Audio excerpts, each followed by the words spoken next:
lot of people don't understand how hard it is to not only earn the dollar, but then retain it. So I'd say my first step was not spending it. You can emulate the good and then take notes from the bad as well. If you really make a push for everyone having a foundation of financial literacy, then no one's going to feel discouraged from asking those types of questions because we're all participating in it. Welcome to the Military Money Manual Podcast, where every episode is all about achieving financial independence in the military faster than before. We believe personal finance shouldn't be boring or intimidating. Building wealth can be simple, and financial freedom is the ultimate financial goal. Now, here's your hosts, Spencer and Jamie. Hello, everyone. Welcome back to another episode of the Military Money Manual Podcast. I'm here with my co-host, Jamie. And today we've got a special guest on the show, Devin Daniels. Devin is a Marine Corporal helping his fellow service members and anybody else who stumbles onto his socials. Over 50,000 followers on Instagram and TikTok. He's at Knuckle Draggers. That's Knuckle Dragger with a Z on the end. And also kdraggers with a Z on the end.com. We'll have all those links in the show notes. And he's a Marine Corporal helping his fellow service members get their money right and figure out what they want to do with their income and how they can achieve financial independence and set themselves up for financial success. So, Devin, welcome to the show. Thank you. It's good to be here. I appreciate that. I think I want to go back and kind of talk about either what made you join the Marine Corps or what was kind of the driver there and how long you've been in. And yeah, just take us through the life of Devin and how you got into the Marines. Heck yeah. So coming up on year 4, June will be my 4th year mark in the Marine Corps. Why did I join? So senior year, I just didn't have it together. I was consuming a lot of substances that I shouldn't have been. Hanging around with the wrong people. Grades were passing. I didn't skip school. I'll say that. I was present, not mentally, but physically I was there. I wasn't on the right track. I knew that at the time, higher education was the goal, but I didn't have the discipline to even deserve a spot at, one of the community colleges. Looking back, I just didn't deserve what I was shooting for. And I knew that the Marine Corps would, in essence, be like a factory reset. If they couldn't fix me, then I was doomed. So June 6th, I graduated. June 8th, I was at Parris Island on the Yellow Footprints. And the rest is history. Why do I take my finances so seriously? I didn't come from the most financially literate household. Paycheck to paycheck was just like the norm. And that scared me. It rooted a genuine fear in my heart. So I was like, look, man, I don't want to live like that. I saw what that did to my mom. I saw what that did to my older brother, my older sister, and they're doing better now. But at the time, it was just like, I refused to fall into a trap that I'm aware of, if that makes sense. And so with the Marine Corps, they give you a foundation in a lot of ways, physically, financially, spiritually. So that's my story. That's why I'm here. Well, that's awesome. So that feeling of angst around money drove you to pursue some self-education, or where did you start finding answers about money so that you can now help people like you do? Oh, 100%. So I'd say my first step was not spending it. I think that's where a lot of people struggle, is just like, let's not be frivolous with something that we don't truly have a concept on. A lot of people don't understand how hard it is to not only earn the dollar, but then retain it, right? And if someone broke it down for me like this, they said, if you work at McDonald's and you're working for $10 an hour and you go out and, you buy a video game that's $50, you just traded 5 hours of your life for this video game. Maybe, you like video games and, it's a way in which you decompress or escape from the harsh realities.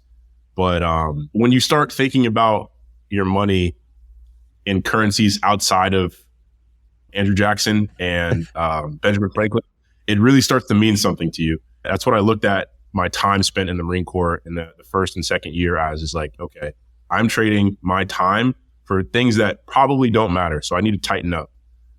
So that was kind of like my first epiphany, if you will. And then from there, it was just kind of like I was a sponge. I would just ask people in senior positions to me, what are you doing right now? What do your finances look like? Yeah, we're going to talk about real numbers. But yeah, I would start kind of seeking leadership in that financial sense and just learning from people who weren't doing so hot and people who were on fire, right? Like you can emulate the good and then take notes from the bad as well. So was it just like one friend you saw and they were giving you that powerful advice that your time is valuable and think about what you're spending, and other friends were blowing it all? Or like you didn't go out and buy some really expensive course, or like it was really that simple of just observing people's behaviors and like, I like that option A better than option B? Oh, 100%. Yeah. The Marine Corps does a very, very good job of showing you the right thing and then showing you the wrong thing as well. You'll find yourself surrounded by quite a few service members who aren't on the right track. And so when you see that guy who's the diamond in the rough, usually that comes in the form of like your corporal. So at the time it was PFC, that comes in the form of your corporal or your squad leader who's a sergeant, knocking it out the park. You're like, dude, how do I get like you? It's kind of just like compound interest, right? Like you see somebody doing really, really good. You're like, awesome, I'm going to do that. And you mirror that. And now you're really good at that. And you find somebody else who's doing even better. And the cycle repeats. Were there any like books that you read early in the journey? Or if someone comes to you and they're like, hey man, like how do I do what you're doing? Is there anything that you're like, go read this book or go read this website? Or I mean, obviously check out your content on Instagram. You've got I really like some of the videos you're putting out there. Oh, 100%. Yeah. First things first, knuckle draggers, TikTok and Instagram, go consume all of that. Next step. So the only book I've read that's truly impacted me was Rich Dad Poor Dad. And I know everyone think that that's a cliche because Robert Kiyosaki he's an interesting man. He's some of his businesses have failed many times over. And I will say it is a good book. You can take a lot from it. The biggest takeaway is that, again, your money is worth your time. And if you have skills, leverage them correctly. We've had a lot of people, both on the show, and I've talked to a lot of people in the personal finance space or in the financial independence space. And Rich Dad Poor Dad does come up a lot. And I hesitate to recommend it because of Robert Kiyosaki's kind of checkered past.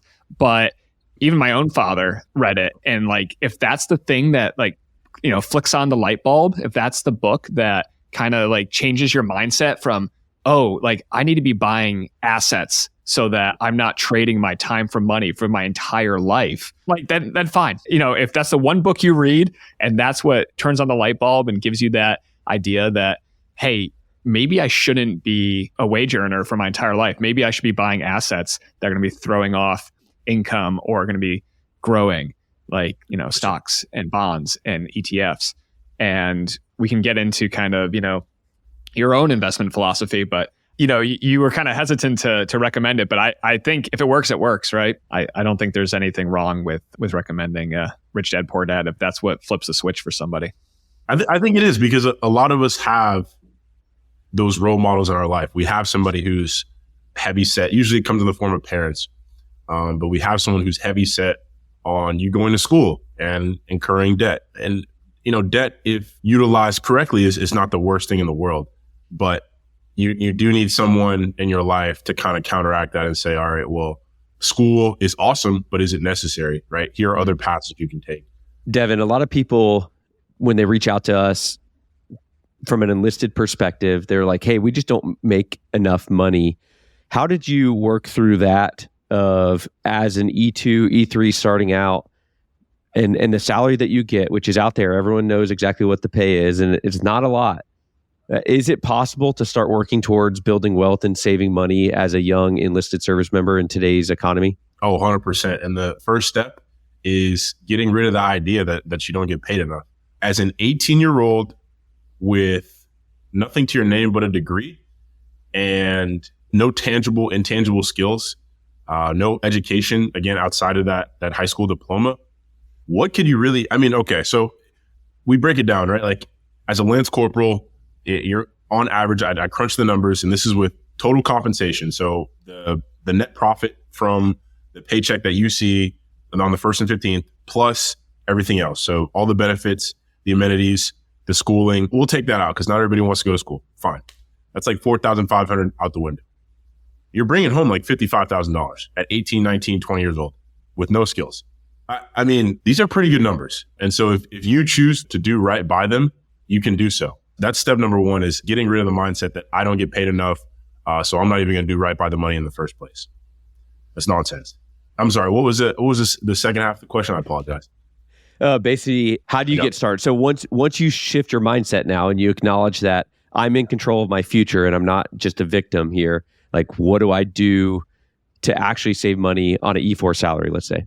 First things first, surround yourself with the right people. I think we're a product of our environment pretty heavily. And so if you're around guys who are going out and tearing up the town every weekend, I'm not saying you can't have fun, but if you got guys who are going crazy every weekend, they're overindulging in alcohol, they're always eating out, find some new friends or go solo dolo if you have to, if that's what's necessary, because that will be to your detriment. Like that's what eats people alive. At least, guys in the barracks like myself, the E-4s, E-3s, E-2s, that's what eat dudes alive. It's not that they're making child support payments or that they have some debt that they're paying off in the form of like student loans or, a vehicle. For some it is, but for most, they just don't know how to budget their money. They're just going out and blowing it on Raising Cane's and Panda Express and Burger King or whatever's up the street, right?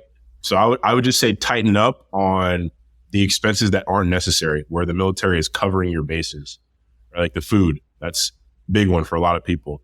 The transportation, most of the time you're within walking distance from a chow hall, right? Like, do you need to drive your car everywhere you go? At least on the bigger bases, right? Like Camp Lejeune, the MCX within walking distance, the chow hall is within walking distance.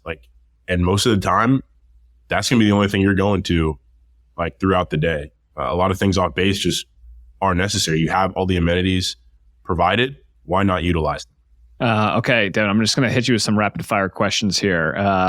So let's say I'm a E3, E4, lunch. Are you saying go to the chow hall? Or are you saying go to Burger King? Go to the chow. Okay. Eat out once a week. Treat yourself. All right. There you go. Treat yourself. All right. How about cars? New Mustang, 28% APR, or buy something used from the Lemon Lot? Buy something used. Rule of thumb, don't purchase anything that eclipses what you take home annually. So car, if you make $22,000 a year as a brand new Lance Corporal, dude, keep it at an even 20. Nothing more than that. Yeah. I like that. I like that advice. In terms of auto loans, because some people I just joined up, I don't have the savings. Would you recommend someone get an auto loan so they could get into a solid used car? Or would you say, nah, man, get the bike, ride around, save up for 6 months and then go buy something? I think if you have the tolerance to get clowned a little bit and ride around on that bike for the first 1 or 2 years and really pinch pennies, it's going to be to your benefit in a way that you can't even comprehend. I myself didn't do that. I got when I hit the fleet. So at this point, I was a year and 6-7 months in. I went out and purchased a $14,000 car, right? And it treated me well, and I'm in a better spot now. So I just upgraded.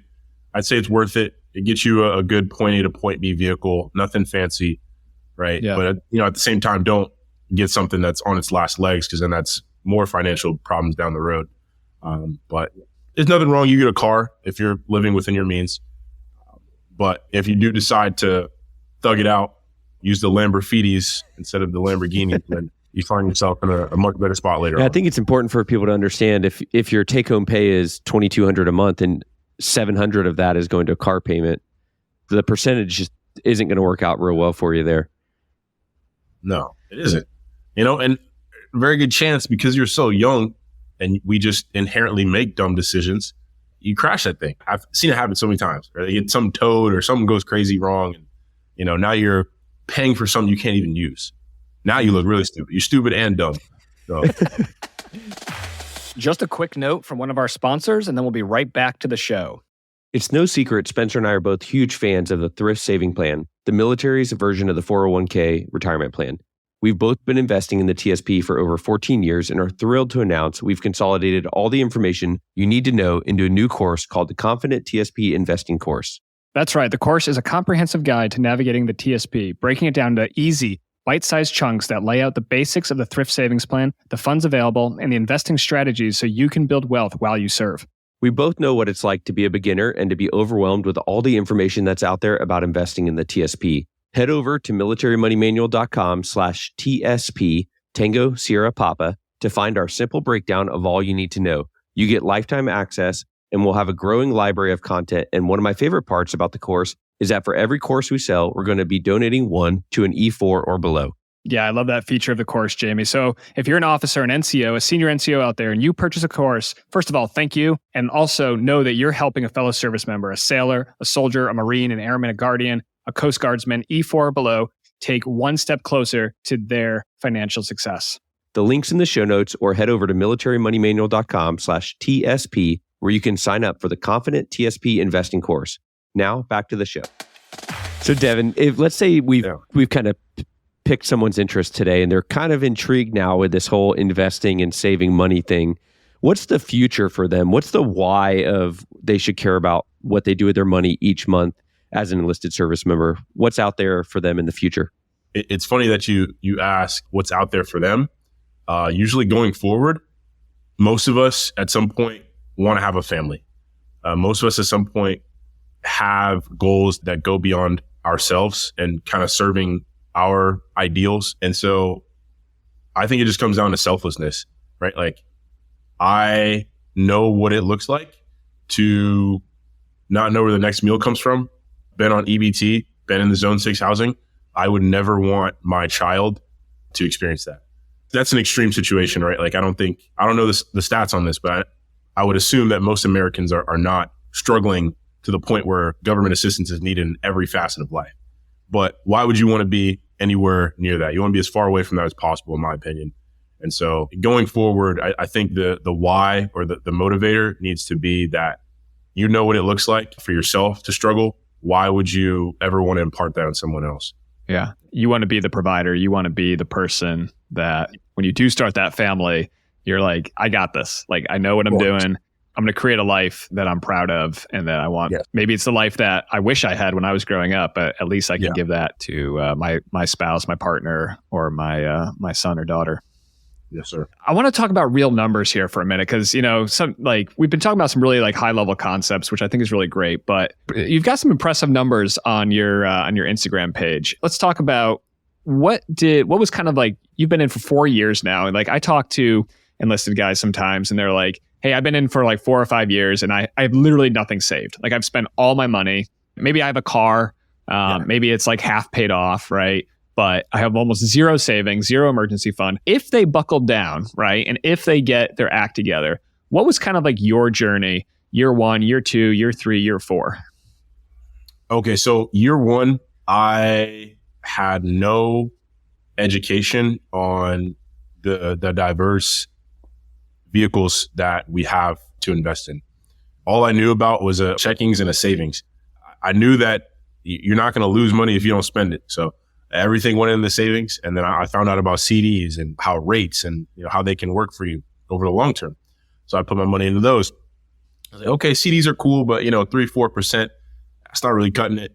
I found out about Navy Federal. They have a digital automated ETF portfolio, and they leverage the risk based on just some simple questions that they'll ask you, like, hey, what are you saving for?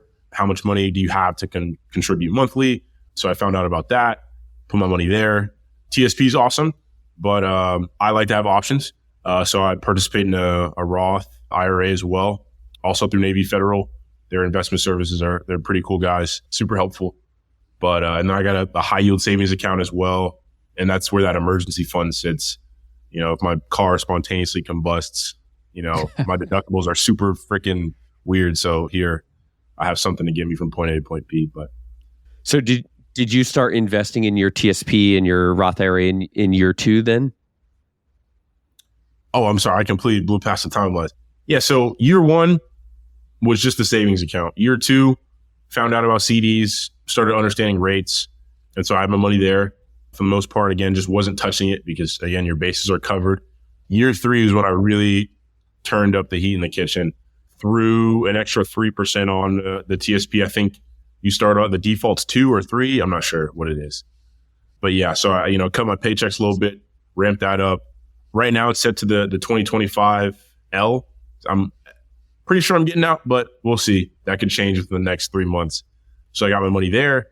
And then, in year 3 as well, opened up the Roth, and then the ETF portfolio that I was talking about started contributing to that as well. So yeah, max out the Roth. That's for damn sure, which is very doable. It's very doable. You can break it down to the biweekly, and it goes up every year. When I first started, it was 5,000. Now it's like 6,000 something.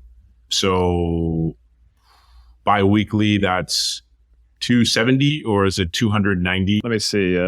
291. 291. Yeah, so it's $7,000. We wanted to confirm something with Devin. He did say that he was investing his TSP in the L2025 fund. And I just thought that we had a great learning point here. So Devin, walk us through what was your thought process and why you selected the L2025 fund? Because I think it's a good thought process, but I just wanted to get the listener up to speed. For sure. So me and my roommate, we were plotting on this for the longest time. We thought that we were getting out. 2025, we have the same EAS date time frame ish, down to a couple of days. So we said, okay, well, instead of having our money in the L2065, we thought that L2025 would better accommodate us because we plan on getting out. And so we would have the ability to pull that money out without incurring any fees or taxes or hardship withdrawals, whatever you want to call them. So that was our mindset. So the TSP, so your funds are basically locked in there until age 59 and a half. Doesn't matter what fund you're invested in. So it's a 401k, an employer-sponsored retirement fund. So different than an IRA, right? Which is your $7,000 a month limit, like a year with your Roth IRA. So within the TSP, so it goes several layers deep here, right? But I think what you guys were thinking, like it's logical, right? What you guys were thinking, you're like, oh, we're going to EAS in 2025. And I have talked to other people that are like, oh, I'm only planning on serving for 5 years. So I'm just going to select the life cycle fund in the year that I'm planning on separating. Right. But it's better to think about that money as that's for retirement. That's for age 60, Devin. And I just pulled up here the L2025, the L2020 or the L2065 fund on tsp.gov. And they got this great comparison chart where you can compare the funds. And it says for the 2025 fund, it's for participants born between 1961 and 1964. Right? So I don't think you fall into that category. And for the L2065 fund, it says this is for participants who are born after 1999 or will begin to withdraw their money in 2063 or later. And if you look at the returns of this fund, right, and it doesn't always provide insight looking at recent returns, right, because there's fluctuation in returns, but it's actually pretty insightful right here. So 2025, year-to-date return, 2%. The 2065 fund, year-to-date return, 5%. And if you look at the lifetime return, so both of these funds started in 2020, so we only have 4 years of data here, but even so, it shows a pretty big difference. The 2025 fund, 7% return. The 2065 fund, a 13% return. Actually, 13.5%, so almost double the 2025% or 2025 L fund return. If you look at in the risk that the TSP categorizes, the 2025 fund is low medium, and the 2065 fund is a high risk fund. Now, risk in investing, right, is usually volatility, right? So it's like how much the price is going to go up and how much the price is going to go down. And I think for in your situation, correct me if I'm wrong, but would you consider yourself more of a high risk investor, especially for retirement money? That at this stage, 100%. Yeah. So that was kind of my impression too. And I just wanted to make one more point about the composition here. And then if you got any questions, you can ask them. But I think this is such a good learning point for our listeners. The L2025 fund, 60% of the fund is invested in the G fund. And now that's great because you're not going to lose money on that, but you're also not going to get the returns that you would see in like the C fund or the S fund because you're not buying stocks. You're buying US Treasury bonds with the G fund. Whereas in the 2065 fund, it's only 0.38% G fund. Like it's not even a percentage G fund. Wow. The 2065 fund is 1% bonds and 99% stocks. So for someone like you, Devin, I think that your risk tolerance is such that the 2065 fund is going to be more appropriate for you, even if you're getting out after your first 4 years of enlistment. But do you have any questions on that? Or I'm calling my roommate right now. He's in Okinawa, so he's probably gonna be sleeping, but he's gonna wake up for this. So Devin, I want to clarify a couple things too. Is that the reason we can be high risk, for the listeners too, the reason we can be high risk with our retirement dollars is because you are so far away from 59 and a half. So Right. multiple decades of up and down market volatility. We ride the wave. And what the L fund does is it automatically adjusts away from higher risk equities as you get closer to your retirement age. So the date that you see in the fund is about retirement age of when you want to make sure your money's there and you're not losing money, not necessarily when you're getting out. So this is a common mistake, but it's the reason why the military now automatically enrolls people in the L2065 or the latest life cycle and at 5%, because a lot of times it's confusing and they don't really understand. So it's like, here's what to do if you know nothing else. We're just going to make you do it automatically and force you to change it if you don't agree with it.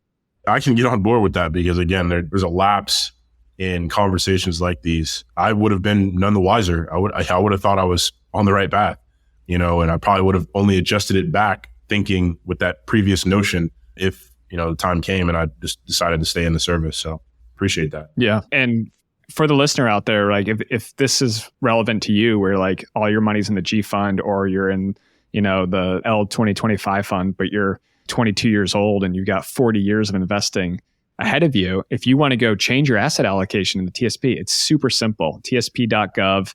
You can log in there. You can move all your money from the 2025 fund to the 2065 fund. And if you're interested, Jamie and I actually made a TSP investing course, which shows you the exact buttons to click. Jamie, you did this recently, right? Yeah, I literally go in there with the screen recording on and change my allocation between funds and show you exactly the buttons to click. And that's militarymoneymanual.com/TSP. And if you're E4 or below, you can email us at tsp@militarymoneymanual.com and we'll send you a promo code for a free course. For every course that is purchased, we donate one to a E4 and below for 100% free, no gimmicks, no strings attached or anything like that. So that's officers and NCOs. Basically, it's buy one, get one. So if you buy a course through us, then we're going to give a free one away to a E4 or below. And all you got to do, like Jamie said, podcast at militarymoneymanual.com. Devin, thanks so much for playing the guinea pig.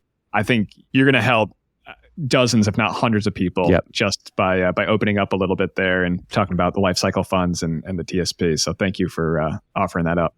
Appreciate that. Having the platform. I call them every year. I'm like, hey, whatever it is, turn it up. Let's match that, or not match, but get me on par with whatever the new limit is. And you don't regret that. You're not like hurting. Oh, I'm living so comfortably. Now, granted, there's some TikTok money coming in, but even without that, it's really not hard to, again, most people's crutch is that they're going out and they're buying alcohol, they're buying food, right? Like the housing is covered for, and I don't know too many guys who are going out and purchasing apartments on their own accord. There's onesies and twosies, and those guys are beyond me.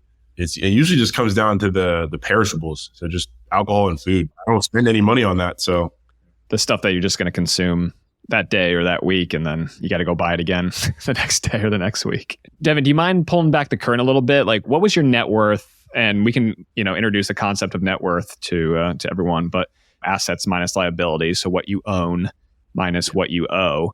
But what was your net worth at year 1, 2, 3, 4? I'm going to do some soul searching. These are some obscure numbers in my brain. Year 1 in the Marine Corps, I was probably sitting at 12,000. Again, that's boot camp, that's ITB, that's the schoolhouses, right? So enlisted service members, if you find a way to burn through that, that's impressive because you can't even go off base. You're so busy, it's like, Jesus. Year 2 is usually when people start finding some freedom, unless you're like Intel or aviation mechanic, you got some weird job and you're still in the schoolhouse. But year 2, I was probably sitting at that point, probably like 24. So same thing, I kind of repeated that trend. Wasn't touching any of my money. Wasn't really given the opportunity to. That's a big one. It's like, really don't know how guys are burning through money. Year 3, that's when some of the social media money started coming in. So I had done 12,000 from TikTok as a contractor. They call it, it's like self-employed. Yeah, 1099.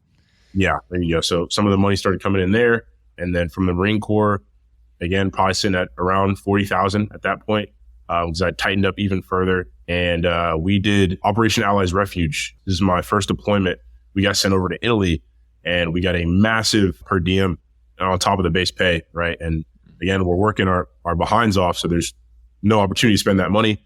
I took that, blew through my low $14,000 car at the time, and while I was on deployment, again, living like a hermit, killed that in its entirety. So I think I paid that car off in a year, which is insane. And now coming up on year 4, I'm averaging $2,000 a month from social media. I'm hoping to ramp that up pretty soon. But man, if I had to put a number on it, I want to say I'm in the low 70s now, just from the Roth that was opened up in that year 3, the ETF, and then the savings account that I built up. That's pretty impressive, man. That's some good numbers and some good growth and dedication. And the best part about it is at your age, you have so many decades to go before you need access to either retirement funds or savings accounts and stuff outside of the Marine Corps. You're pretty much halfway to what the average American retires with, and you have decades to go. So just starting off like so strong at a young age is going to set you and your future family or whatever else up for so much success. And I think it's powerful for people to hear that it can actually be done. 100%. Again, it just comes down to who you're placing yourself around. Like I've got buddies, and they're out doing their thing, and I love them to death. I'll see them, Monday morning, 7:30. But Friday, Saturday, Sunday, that's me time, right? I'm working on the brand. I'm trying to better myself. I'm trying to diversify the streams of income. So yeah, the thing I want to highlight there is, yes, you do have some income coming in from the socials, maybe year 3, $1,000 a month. Now you're ramping up to $2,000 a month, which first of all is extremely impressive. Congratulations. Well done. I mean, that's 5 figures a year, man, of extra income. And yeah, you got to pay a little bit of taxes on it, but it's not that bad. Yeah. I mean, there was I called one of my colleagues, I should say. He's a gunnery sergeant, he retired as, and he was talking about real estate and some opportunities out in San Diego. And he's like, oh, well, how's the business going? I was like, oh, great, Gunny. Just figuring out taxation. That was a new concept to me. Because, in the Marine Corps, for most service members, you're getting the $1,000 come tax season. Like, that's just kind of like the status quo. Like, yeah, maybe some states higher or lower, but for the most part, you're never worried about paying into anything. Right. But with the 1099, self-employment, what is that, like an automatic 30 or 33%? They take a third of your money. That's what they're supposed to. And he was like, 30 of your money? He's like, you spent money on the equipment, right? He's like, you got a camera? I was like, yeah. He's like, what about that computer, that fancy PC you got? I see. I was like, yeah, I spend money on that too. He's like, what about all these other expenses you got? I was like, oh yeah, you're right. He's like, dude, those are write-offs. Those are itemized deductions. I was like, oh, shoot, okay. And so I was actually able to not pay any taxes on any money last year, which is awesome. And hopefully going into it, we can continue that trend or at least lower the taxable income where I'm at now. Yeah. I mean, even so, ignoring the 1099, the social media income, even if you only had your military income, you'd still be sitting at maybe $40,000, $50,000 of net worth after 4 years of enlisted service, which, I mean, there's plenty of officers out there who haven't hit, $40,000 or $50,000 of net worth after 2, 3, 4 years of service. So I think it's impressive, but it's also very doable. I think that if there's somebody out there listening to this right now who, is just about to join up, just about to ship off to boot camp, or maybe they've just been, they're in tech school and they're just trying to figure out life, but they're about to hit the fleet or, hit the flight line, like we would say in the Air Force, then there's an opportunity here. You can turn the ship around very quickly and go from being the guy or gal who has nothing saved to being the guy or gal who's got their emergency fund funded. They're maxing out their Roth IRA. They've paid off their car. And now they're just starting to stack the Benjamins and set themselves up and give themselves options, right? Because, so you're coming up on the end of your enlistment, right? Yes. You've got $40,000, $50,000 saved up. I mean, that gives you options. Like you can say, I'm going to cash in, I'm going to use my GI Bill, I'm going to go to school. Or you can say, you know what, I'm having a great time, I'm going to stay in the Corps. Or you can say, you know what, the social media thing's starting to take off, I think I'm going to get out and go all in on that. So money buys you freedom, it buys you options. There's a great Dave Ramsey quote, like, if you live like no one else today, you can live like no one else tomorrow, right? All he's trying to say is like, all you have to do is just change a little bit of your behavior today, right? So like, instead of going out every night on the weekend, maybe just go out 2 nights on the weekend or 1 night on the weekend with the boys and save a couple $100 a week, a couple $100 a month. And before you know it, that turns into a pretty big stash. You give yourself options. I'm glad to hear that those opportunities are still out there and that you're capitalizing on them. I appreciate that. No, everything is out there. It just comes down to a matter of determination. So Devin, Jamie and I'm out now, veteran status, got the DD 214, pretty stoked about that. But Jamie's still in, and we have a lot of active duty officers from all branches who listen to the podcast. What do you wish that your officers, that your leaders knew about enlisted finances, about their troops' money, so that they can be helpful and that they can help their troops to be successful financially? Yeah. Just that they're human beings, and they're very young. In the same way that before you commissioned, before you went to college, or whatever your route was, whether you are OCS right after, and you just did college as it was, and then or if you RTC or your military academy, at one point you were 17, 18, 19 with no clue. They're the same way. And so the only thing that you can truly do for them is just impart your experiences. It's taboo to talk about money for some reason. It was something that I experienced in my household. I never knew how much money my mom made as a child. You would think that opening up that conversation would kind of facilitate some type of, you struggled with that. I'll probably stay away from it. Or, oh, wow, you're really killing it there. Let me do my best to emulate that. That's something that we should make a big push for in the military, between the officers and the enlisted, because you do have someone who's making more money. And so with more money comes more responsibility. That knowledge that they use to leverage more funds could be applicable to someone who's not getting paid as much, or, not getting paid the same. So yeah, just guidance, being imparted. That's all it is. Devin, one of the barriers I think a lot of officers, and I'll speak for myself at least, sometimes it does feel a little bit awkward to come with a senior FGO salary to talk to an E4 about money because of the pay gap. It just is a different pay. Yeah. So any advice on addressing the pay gap, either from my perspective as an officer or from the ease of like, hey, this isn't fair, we have such a pay gap kind of conversation? I would say, because a lot of times it just comes down to like an inferiority complex, right? Like, I know that some of my commanding officers make more money than me. I'd love to, trade places with them and take home what they are doing on the 1st and the 15th. That'd be awesome. But, I have to keep in the back of my mind that, like, they make this amount of money for a certain reason. If I want to go and do the same thing, there are paths that you can take, right? So I think first things first is removing the stigma of that, someone's better, or, someone deserves more. It's like, well, if you put yourself in that position to see that of an 01, an 02, an 03, you'll make that much money, right? Number two, maybe address them in a group setting. A lot of ideas can be generated in like a group discussion setting. I think that if you really make a push for everyone having a foundation of financial literacy, then, no one's going to feel discouraged from asking those types of questions, because we're all participating in it. So maybe not addressing someone one-on-one, but make a push for everyone, knowing what it means to earn a dollar. Yeah.